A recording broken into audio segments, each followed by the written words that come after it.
Bonjour à toutes, bonjour à tous, aujourd'hui on se retrouve pour une nouvelle petite vidéo. On va parler principalement de rumeurs sur iOS, de rumeurs sur iPadOS, sur les prochains produits Apple ou encore sur les nouvelles mises à jour qu'on présentera à la WWDC 2022. Alors j'ai décidé de vous parler de principalement deux produits et deux grandes mises à jour qui auront lieu sur iPadOS et iOS, et le reste c'est encore trop à la rumeur, donc on les laisse de côté pour l'instant. On commence donc tout de suite par iOS 16 qui sera présenté normalement le 6 juin à la WWDC, à la Worldwide Developer Conference, et pas de grandes nouveautés pour cet iOS 16 comme on a pu l'avoir pour iOS 14 ou iOS 15, mais surtout des petites améliorations et un nouveau design. Donc le premier changement, c'est un changement au niveau des icônes, avec des icônes qui seront un peu plus redesignées, à l'image de macOS Monterey par exemple. Ce changement d'icône s'accompagnera peut-être d'un changement du centre de contrôle, rien de grandissime, mais juste un redesign. Toujours dans les changements, l'appli photo, elle, pourrait aussi changer pour être plus belle, pour être plus simple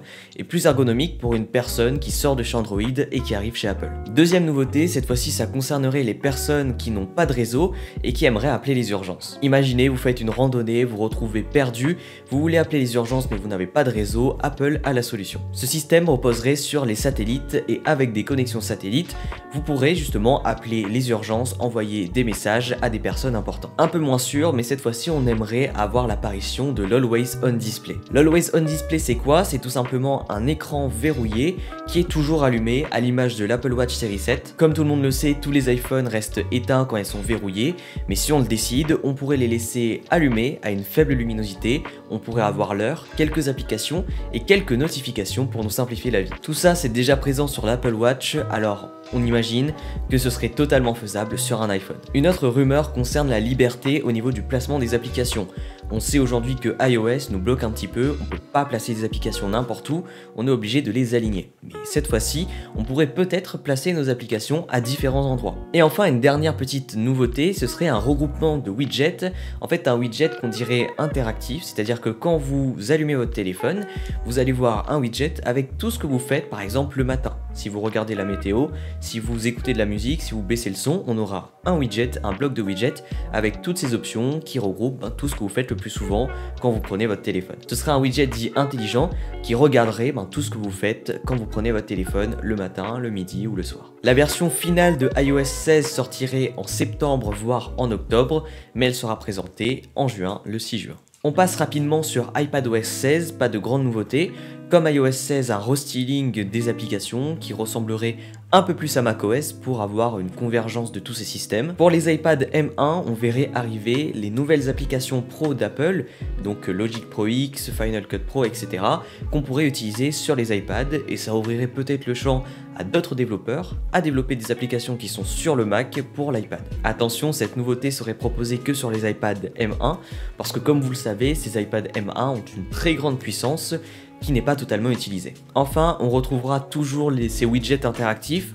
On prend un petit peu ce qu'on a d'iOS, on le met sur iPadOS et ça nous fait un truc chouette. Les deux produits dont je voulais vous parler sont les AirPods Pro de deuxième génération et le HomePod. Comme vous le savez, on n'a plus de HomePod à proprement parler dans la boutique d'Apple. On trouve que un HomePod mini, donc on aurait peut-être un retour en 2022, voire en 2023 d'un HomePod. Ce HomePod proposerait une meilleure qualité de son que le HomePod mini, logique parce qu'il serait plus gros, plus grand, peut-être un autre design, on n'en sait pas plus pour l'instant, donc on verra ça plus tard. Enfin, les AirPods Pro de deuxième génération avec un meilleur son et avec cette fois-ci une disparition probable de la tige. Alors moi je l'aimais bien cette tige, bon les AirPods 3 ou les AirPods Pro je les supporte pas dans mes oreilles, donc je préfère garder les 1 ou les 2, mais en tout cas peut-être une disparition de la tige, ce qui convergerait vers ce que fait le marché des autres écouteurs sans fil en ce moment. Pas encore de port USB-C, un port Lightning, faudra attendre encore un peu pour que Apple décide à mettre de l'USB-C sur tous ses produits. Et bien sûr, on s'attend à un son encore mieux, même si franchement les AirPods 1 font déjà largement le taf pour le commun des mortels. Sur ce, toutes ces mises à jour logicielles seront présentées lors de la WWDC. Je vous ferai d'ailleurs un récap de cette WWDC après, quelques jours après qu'elle soit passée. On en reparlera, et d'ailleurs la prochaine vidéo que je vais vous parler, c'est pourquoi j'ai acheté un iPhone 13 alors qu'on est en juin 2022 et pourquoi j'ai pas attendu tout simplement les iPhone 14 en septembre, mais ça je vous donne rendez-vous pour une prochaine vidéo. En tout cas, j'espère que vous avez aimé cette vidéo, n'hésitez pas pas à la liker, à la commenter, à me dire qu'est-ce que vous attendriez de iOS 16 ou d'iPadOS 16, si vous allez peut-être changer de téléphone ou attendre les iPhone 14. En tout cas, c'était Sunrek, moi je vous souhaite une bonne journée, bye tout le monde.